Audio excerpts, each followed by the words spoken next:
est le thème du réveil? Y a-t-il quelque chose d'étonnant pour notre Dieu?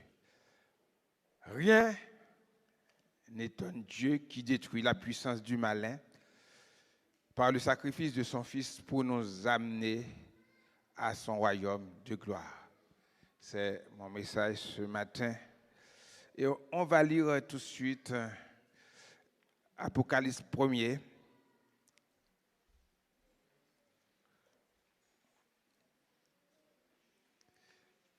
Versets 5 et 6.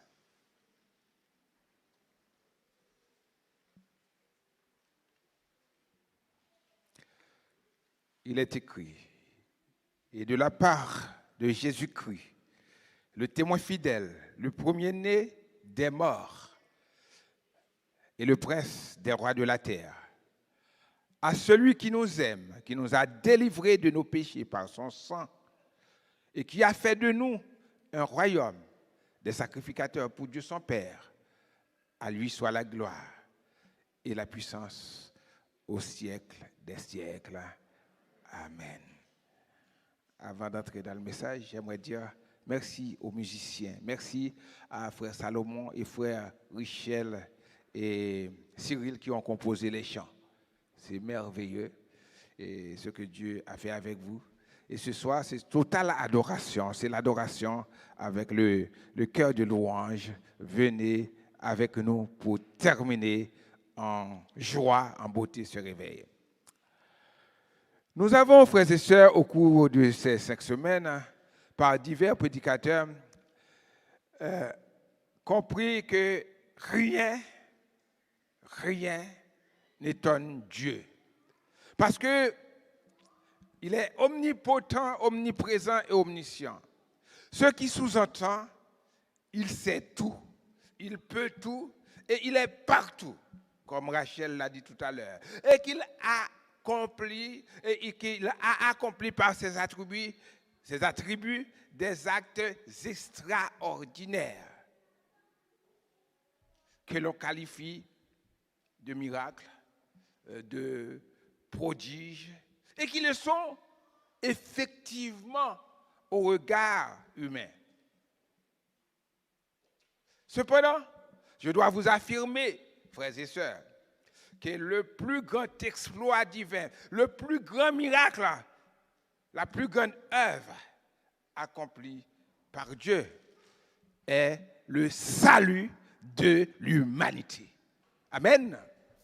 Le plus grand miracle que Dieu accomplit, c'est notre salut, notre délivrance du péché, notre délivrance de la mort, en la personne de Jésus-Christ. N'y a-t-il pas des réalités qui prouvent que le salut est l'acte le plus merveilleux que Dieu a accompli envers nous? Ce matin, nous allons passer au crible que 2 réalités, afin de démontrer que la délivrance de l'homme du péché est le miracle le plus puissant, le plus important accompli par Dieu en son Fils. Amen. La première réalité qu'indique l'Écriture, c'est que le péché induit l'homme sous la domination, sous le règne de Satan. Le péché amène l'homme sous le règne de ça, sous la domination de ça. Il faut le croire. La deuxième réalité, c'est que par son sacrifice, Jésus donne à l'homme la liberté. On était sous le règne, sous la domination de Satan. Mais Jésus nous donne la liberté. Nous donne la liberté. Disons merci Seigneur si vous le croyez. Merci Seigneur pour ton sacrifice à la croix. Merci pour ton sang qui a été coulé. Béni soit l'Éternel. On rentre de la première réalité. Le péché entraîne l'homme sous le règne de Satan. Le mot grec qui désigne péché, c'est amarxia. Ce qui nous donne amarxiologie, c'est la science qui étude le péché, l'étude du péché. Le verbe, c'est amatarno, qui signifie manquer la cible, rater la cible, errer, se tromper. Mais en hébreu, il y a plusieurs thèmes ou concepts qui désignent le péché. Il y a kata, il dit péchant. Kata s'écrit K-H-A-T-A, péchant ou ayant péché. Et veut dire aussi manquer la cible. On trouve ça dans Juge 20, verset 16. Comme il est dit des proverbes, celui qui précipite ses pas tombe dans le kata, dans le péché. En Haïti, on dit kata aussi, hein? Pour dire catastrophe peut-être.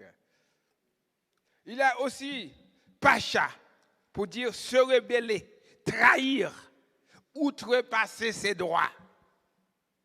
C'est pacha. Ils se sont rebellés contre moi. Ils se sont pacha contre moi. Ésaïe 1er, verset 2, Dieu déclare. Et Abba, tout ça c'est en hébreu qui veut dire transgresser, passer par-dessus. Dans Nombre 14, verset 41, Moïse dit au peuple, pourquoi transgressez-vous l'ordre de l'Éternel? Pourquoi Abba l'ordre de l'Éternel? Il est écrit en Romains, chapitre 3, verset 3, tous, chapitre 3, verset 23 plutôt, tous ont paix. Soyez là avec moi. Tous ont paix et sont privés de la gloire de. Nous sommes descendus très bas avec le péché. La race humaine a failli en succombant à la tentation qui la plonge avec lui dans les ténèbres du péché, de la désobéissance, dans l'orgueil et tout ce qui s'ensuit. Le péché est un poison violent, un virus qui contamine sans exception de couleur, de race, de langue, de rang social, de politique. On est président ou autre, on a vu l'autre qui était là, et quand Trump, il a eu le virus. C'est comme ça. Le péché est plus fort que. Il y a des personnes qui peuvent ne pas contracter le virus. Mais le péché, tout le monde le contracte. Tout le monde est fait et pécheur. Tous ont péché. Que vous soyez belle ou moche, que vous soyez grand ou petit. Vous êtes atteint par ce poison violent, par ces virus. Quel que soit votre rang politique, votre richesse, votre compte en banque est plein. Et vous êtes pauvre. Vous ne pouvez pas acheter un pain. Il y a beaucoup de personnes qui pensent parce qu'ils sont pauvres, ils sont sauvés. C'est une illusion. Autant que vous êtes pauvre, autant que vous êtes riche, vous êtes pécheurs. Tous ont péché et sont privés de la gloire de Dieu. Ah, mais ces pauvres malheureux sont tous sauvés. Non. Toutes les difficultés, tous les soucis, tous les problèmes, guerre, violence, haine, jalousie se trouvent sous le couvercle du péché, dans le concept du péché. Ceux qui poussent le feu prédicateur Billy Graham, c'est un homme que j'aime bien, que je cite souvent, le péché ancien, il a déclaré le péché ancien qui causa la chute d'Adam, voilà la cause de nos souffrances actuelles. Et nous faisons plus de mal en cherchant à le camoufler par une étiquette fantaisiste et plus attrayante.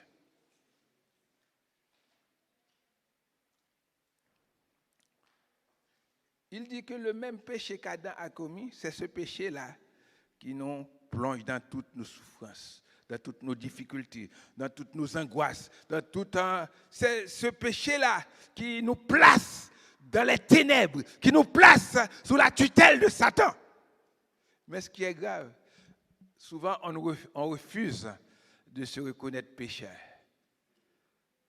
On refuse ça.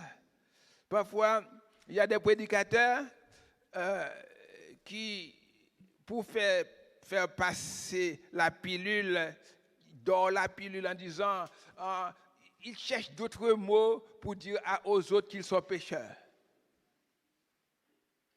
Ils camouflent la chose. Billy Graham déclare, c'est beaucoup plus grave quand on fait ça. Il faut dire à la personne, quand il ne connaît pas Jésus encore, il est un pécheur, pas seulement un pécheur perdu. Nous sommes des pécheurs sauvés. Alléluia. J'étais perdu. Bien que je sois né dans une famille chrétienne, si je n'avais pas accepté moi-même Jésus-Christ, je serais perdu. Mais alléluia, maintenant je suis sauvé. Je suis sauvé. Alléluia. Et vous qui croyez en Jésus, vous qui venez de vous faire baptiser parce que vous avez la foi en Jésus, vous êtes des pécheurs Attendez l'église là, non? Vous êtes des pécheurs sauvés. Il faut en être fier. Parfois, on a honte de là où l'on vient. On a peur de dire, on est d'origine haïtienne, on est haïtien, etc. On a peur de dire ça. Non, il faut être fier. Si Dieu vous place dans un bon milieu, il vous donne un bon travail, il vous donne beaucoup de choses, il faut être fier.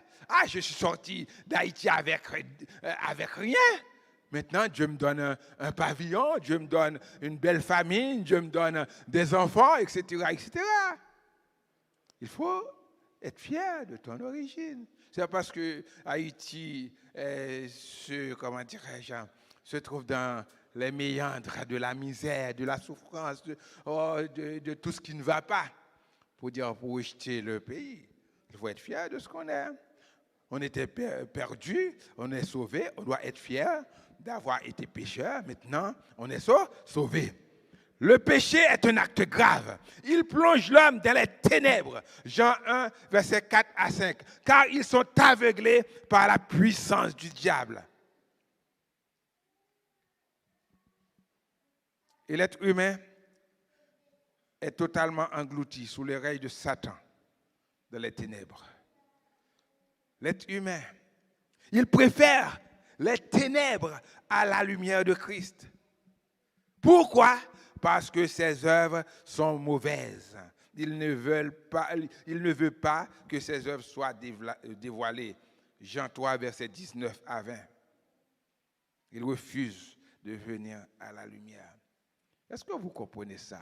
Parce que lorsqu'on est chrétien, dès qu'on fait quelque chose de mauvais, quelqu'un va vous dire, regarde, c'est un chrétien. Il sait que vous ne devez pas vous comporter ainsi parce que vous êtes chrétien. C'est vrai, Kathleen. Dès qu'on est chrétien, tu es baptisé. Maintenant, il y a un moyen de se comporter. Si tu étais dans le monde, tu pouvais faire tout ce que tu veux.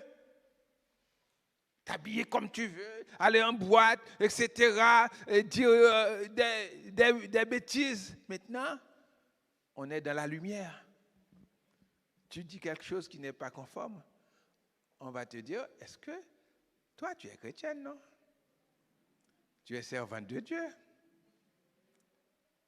Je me rappelle je faisais une formation, je disais une chose, je ne me rappelle plus, mais c'était, j'entends les autres le dire, je pensais que c'était bien, mais l'autre me dit, tu es chrétien, et il n'est pas chrétien, lui. Parce qu'un chrétien ne doit pas dire n'importe quoi. Le péché nous entraîne sous la domination des ténèbres, sous la domination du Satan dans les ténèbres. L'homme est devenu totalement sous l'emprise du péché et du diable. Romains 7, versets 15 à 20. On va lire ça. Merci. On est sous l'emprise du péché. car je ne sais pas ce que je fais. Je ne fais point ce que je veux, et je fais ce que je hais. Aussi je fais ce que je ne veux pas, je reconnais par là que la loi est bonne. Et maintenant, ce n'est plus moi qui le fais, mais c'est le péché qui habite en moi.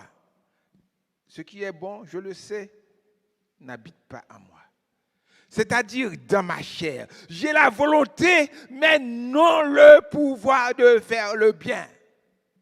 Car je ne fais pas le bien que je veux, et je fais le mal que je ne veux pas.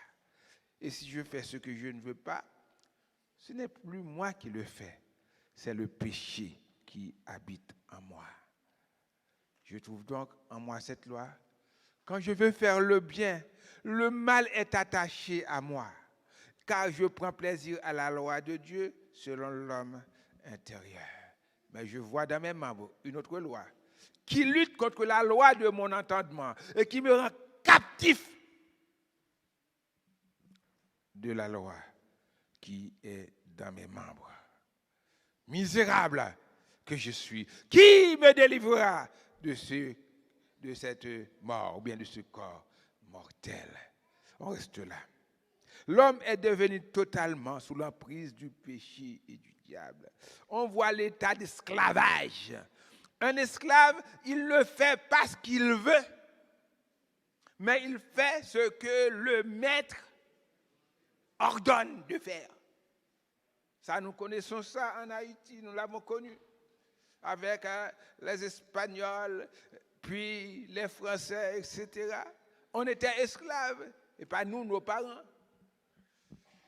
L'esclave, il n'a pas voulu laisser l'Afrique, mais on l'a pris de force, on l'a amené là-bas. On lui a dit de travailler, de couper les cannes, etc., etc. Après, il travaille pour rien. Mais c'est notre état quand on est dans le péché. On ne fait pas ce que l'on veut. Mais notre maître, Satan, c'est lui qui nous commande. Je vois le bien, j'aimerais aimer, mais Satan me dit de haïr. J'aimerais aider, Satan me dit non, il faut maltraiter. C'est l'état d'esclavage. Le bien, je n'arrive pas à le faire. On voit qu'on est incapable de lutter contre le mal. On en est esclave. Le verset 23 dit que l'homme est captif. Le captif, il est prisonnier. Vous avez l'habitude de voir ça dans des films. Il est prisonnier. Quand on est à capturer quelqu'un, ou bien quand on arrête quelqu'un, il est captif, il est prisonnier. Il ne peut rien faire.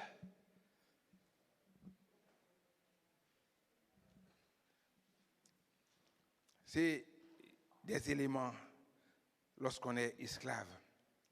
On est incapable de lutter contre le péché. Deuxièmement, on est captif. Troisièmement, on est misérable. Le verset 24 qu'on vient de lire. On est misérable. On a mal, on est mal. Ça ne va pas. On est triste. Rien ne va. Parce que on est sous la domination du péché. On cherche du secours, mais ça ne vient pas. Mais ce qui est plus grave, à cause du péché, on est mort. On est mort. Car dit, le salaire du péché, c'est la mort. Vous êtes morts par vos offenses et par vos péchés. Tout ce que vous faites, c'est rien du tout. Le salaire du péché, c'est la mort. C'est votre récompense. C'est notre rétribution.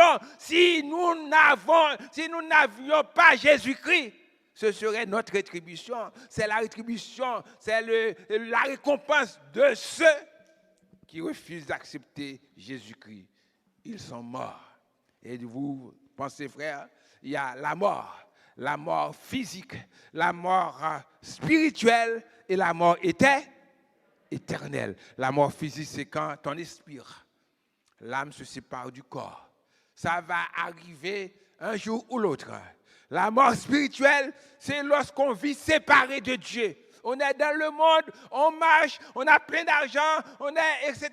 Mais on est mort parce qu'on n'a pas Jésus. Et la mort éternelle, c'est la seconde mort. Si Christ revient et que vous n'êtes pas converti, je ne suis pas converti, je vais aller avec mon maître. Le maître, celui qui domine sur moi, celui qui a mis en moi le péché, je vais aller avec lui dans les temps de feu et de souffre. Amen. La mort. Misérable qui je suis, qui me délivrera de cette mort. C'était le cri de l'apôtre des gentils, Paul.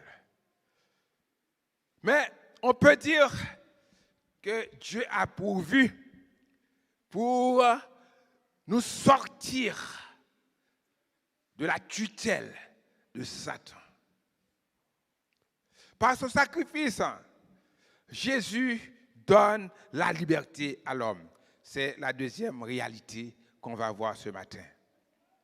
L'homme, frères et sœurs, perdu, désespéré, l'homme vit dans la peur, recueille un sens nouveau à sa vie. Une liberté en Jésus-Christ qui s'est sacrifié pour le salut du croyant. Je ne dis pas le salut de l'humanité, moi, ce matin, le salut du croyant, de celui qui croit. C'est pourquoi Paul s'exclame en Romains 8, versets 1 à 4. Il n'y a donc maintenant aucune condamnation pour ceux qui sont en... Ah, je pensais que c'est ceux qui sont à l'église de Dieu de Pentecôte. Ce n'est pas ceux qui sont avec Pasteur Kastner. Il n'y a donc maintenant aucune condamnation, amen, pour ceux qui sont en Jésus-Christ. En effet, la loi de l'esprit de vie en Jésus-Christ m'a affranchi de la loi du péché et de la mort. Car chose impossible à la loi, parce que la chair la rendait sans force. Amen. Dieu a condamné le péché. Dites avec moi, Dieu a condamné le péché. Dieu a condamné le péché. Dieu a condamné le péché dans la chair en envoyant à cause du péché son Fils dans une chair semblable à celle du péché. Et cela afin que la justice de la loi fût accomplie en nous qui marchons non selon la chair, mais selon l'esprit. Amen. Nous voyons que dans ces versets, que nous ne sommes plus condamnés. Alléluia. Dites à la personne qui est à côté de vous, je ne suis plus condamné, moi. Je ne suis plus condamné. Alléluia. La deuxième vérité qu'on trouve dans ce passage, c'est que nous sommes libérés. Dites libre. Libre. Je suis libre par le sang de Jésus. Je suis libre par le sang de Jésus. Je suis affranchi par le sang de Jésus. Dieu condamne le péché. C'est le troisième élément qu'on trouve dans ces versets. Dieu condamne le péché. Le péché qui nous faisait du tort, qui nous faisait du mal, qui nous entravait, qui faisait notre honte. Dieu condamne le péché. Cette semaine, j'ai vu une émission à la télé. Il y a des femmes qui étaient, comment dirais-je, violées par leur père. C'est grave, hein? Violées par leur père. Ils ont des enfants avec leur père. Parfois, leur père les oblige à jeter l'enfant, à faire l'IVG. Il y en a qui ont eu 2, 3 enfants. On fait 2 ou 3 IVG. C'est grave, frères et sœurs. Mais il y en a une qui avait tellement honte, peur. Elle a dû s'enfuir. Mais elle s'est enfuie. Mais elle a eu une joie que quand le Père était condamné. Amen. Ça, c'est notre joie aussi, frères et sœurs. Notre joie, c'est que le péché qui nous maltraitait, le péché qui nous asservissait, le péché qui faisait de nous des esclaves, il est condamné. Il est condamné par le sang de Jésus. Sur la croix, Jésus, il a porté nos péchés en son corps. Sur la croix, il a subi nos châtiments. Il a fallu du sang. Comme dans l'Ancien Testament, pour rendre l'homme convenable, favorable à la sainteté de Dieu. Dans l'Ancien Testament, il fallait le répéter les sacrifices à chaque instant, à chaque péché. Il est écrit dans Proverbes Hébreux 9, 22, sans effusion du sang, il n'y a pas de pain. Il a fallu répéter ça, les boucs, les agneaux, les veaux, etc. Mais Jésus est venu comme sacrificateur. Et sacrifice excellent. Sacrifice par excellence. Il a réglé radicalement, alléluia, il a réglé radicalement, une fois pour toutes, la cause du péché. Une seule fois, pour toutes, il s'est offert pour porter les péchés de plusieurs. Selon le prédicateur que j'aime, qui est mort, le pasteur Billy Graham, il a trouvé plusieurs raisons, plusieurs réalisations du sang de Christ. La première, c'est que le sang de Christ nous rachète. 1 Pierre, 1er verset 18 à 19. Le sang de Christ nous rachète. Vous êtes rachetés, je suis racheté. Cela signifie que le prix a été payé. On appelle ça rançon ou bien rédemption. C'est la même chose. On est racheté. Un esclave, on parle de Toussaint Louverture, il a été esclave, sa liberté a été payée. Le sang de Christ nous rapproche de Dieu. Éphésiens 2, versets 12 à 13. Le sang de Christ nous rapproche de Dieu.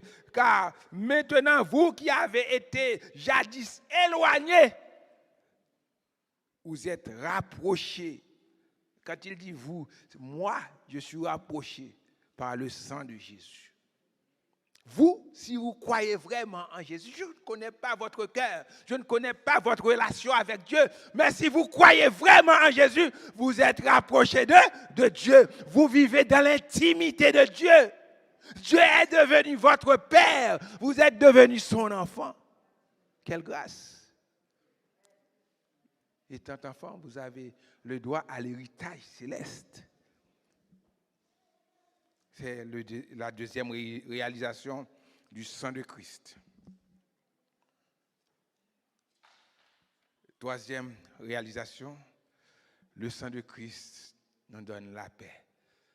Colossiens 1er, verset 20. Éphésiens 5, verset 1er, nous dit ça aussi.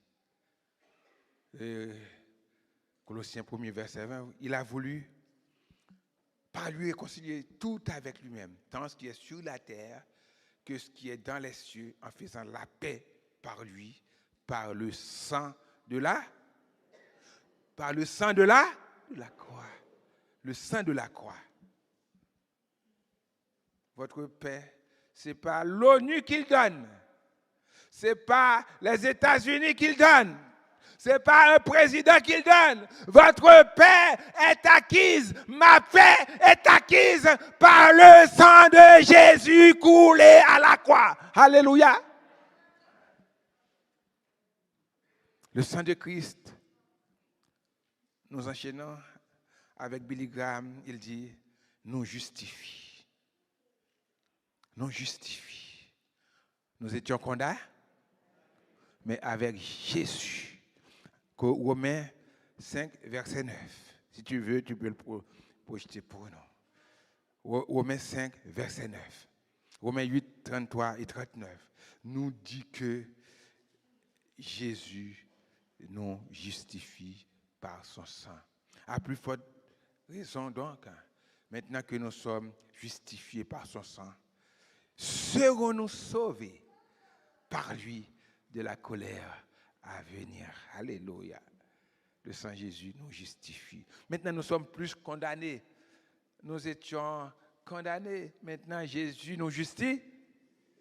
Nous sommes plus sous le coup de la condamnation.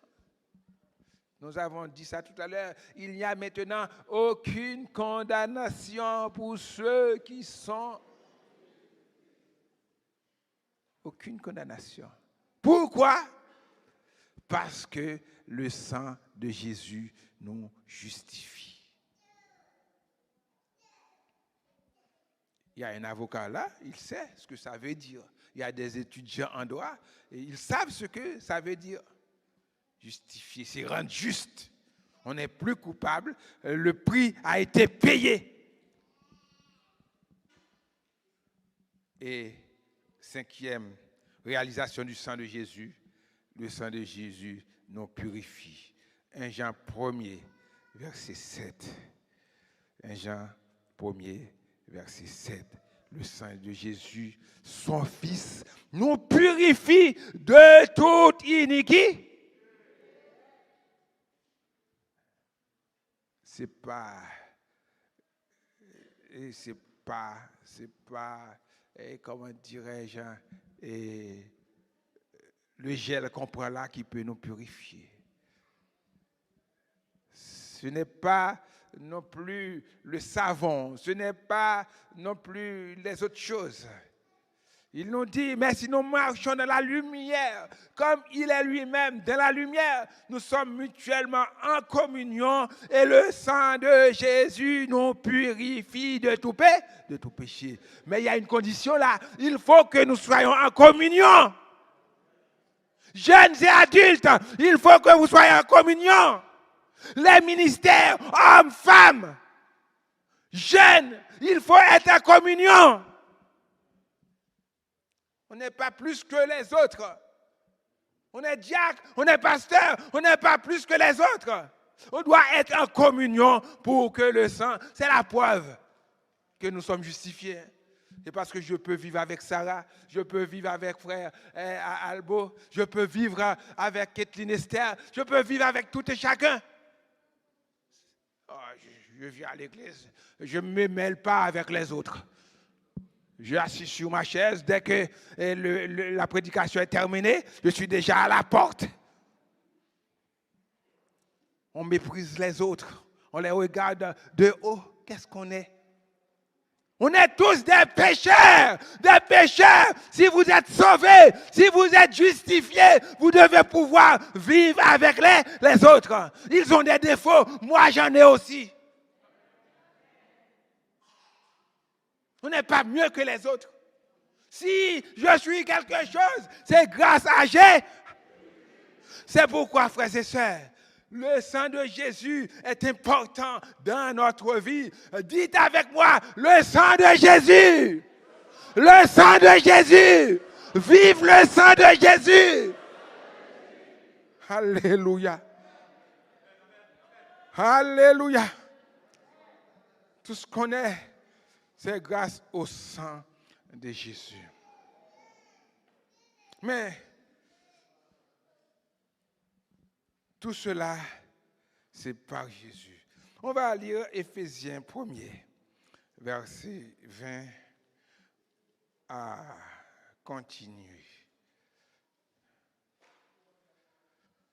Voilà ce que Dieu a fait.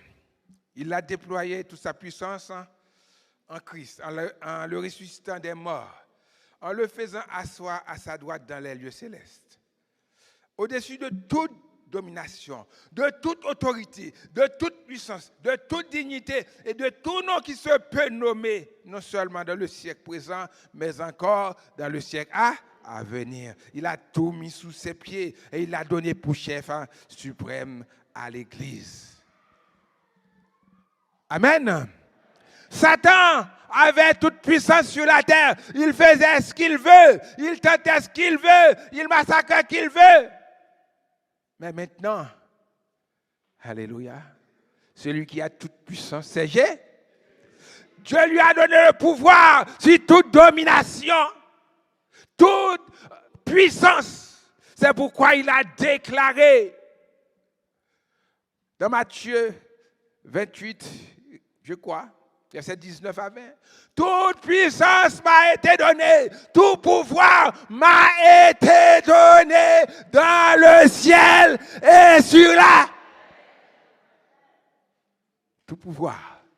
On voit El Shaddai, celui qui est omnipotent. Satan, c'est El Gibor, il est puissant. Mais Dieu est plus puissant que lui. Satan est puissant. Vous ne pouvez pas lutter contre Satan.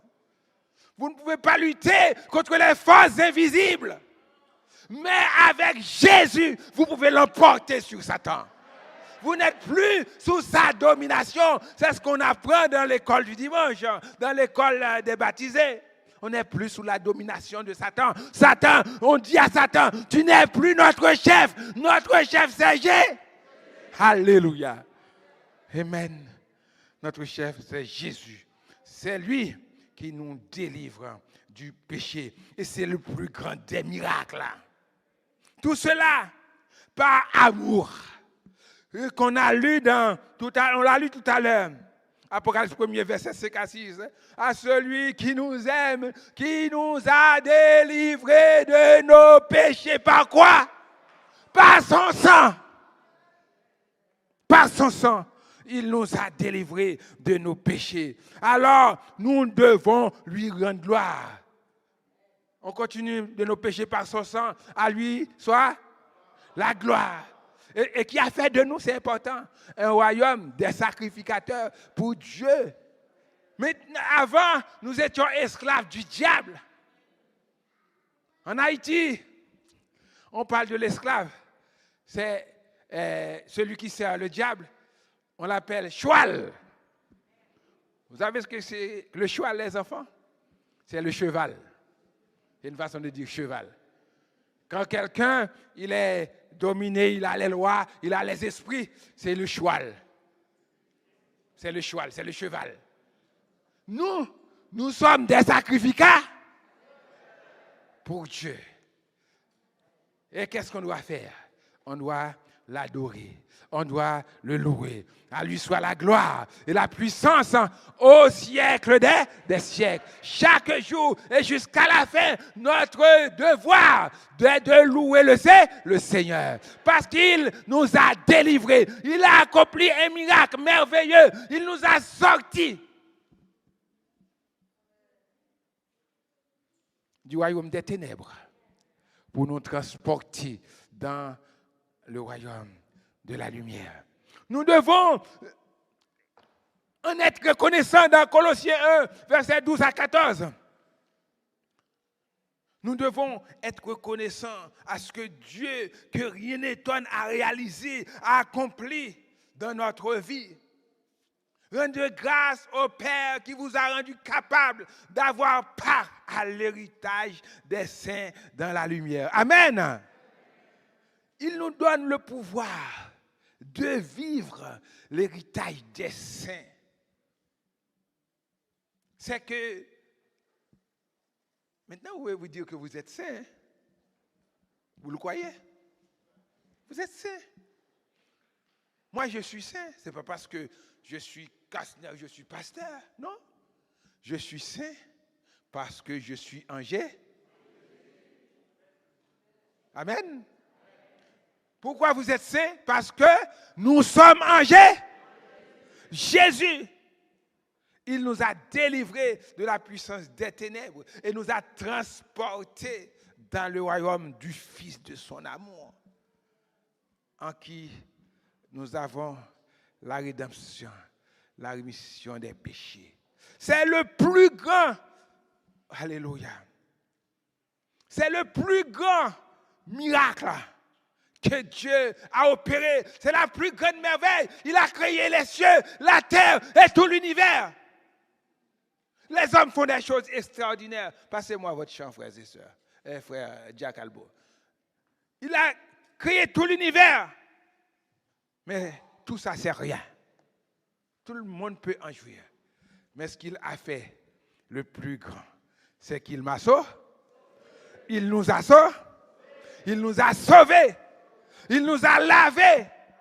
Il nous a délivrés. C'est le plus grand des miracles.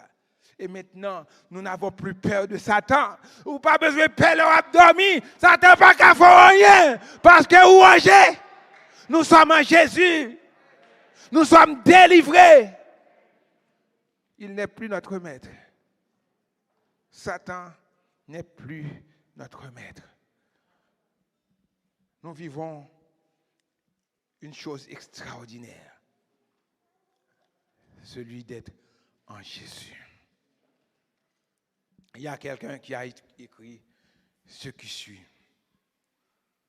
L'Éternel est omnipotent, son nom est glorieux. Il est un Dieu de miracles, c'est écrit dans les cieux. Il fallut un miracle pour créer les cieux. Placer en orbite les astres radieux. Mais pour me délivrer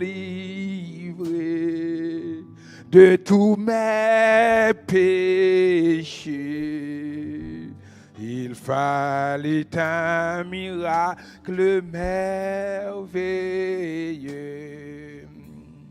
Vous pouvez chanter. Bien que sa gloire, sa puissance, ce nom soit révélé, les merveilles de son trône nous sont toujours voilés.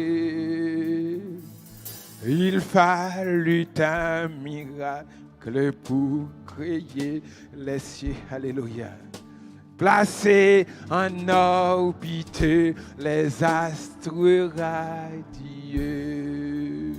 Mais pour me délivrer de tous mes péchés, il fallut un miracle merveilleux.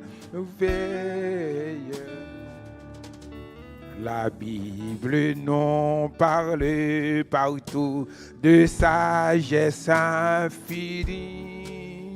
Chaque oiseau et chaque fleur en est un témoin béni.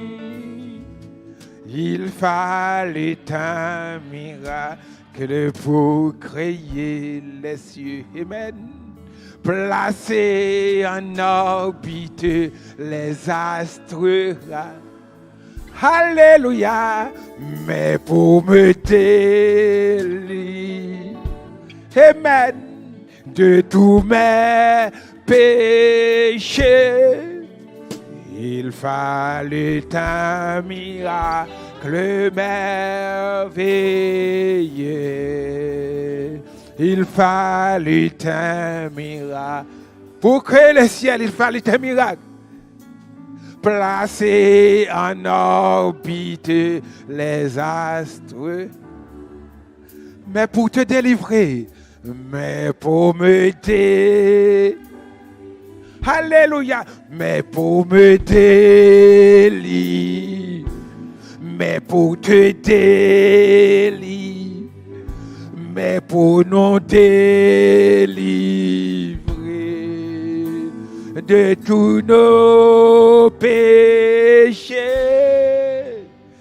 il fallut un miracle merveilleux.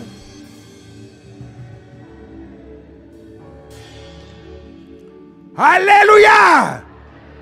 Je vous le dis, le Dieu que rien n'étonne, le Dieu pour qui rien n'est impossible. Les disciples ont dit à Jésus, mais si c'est comme ça, qui peut être sauvé?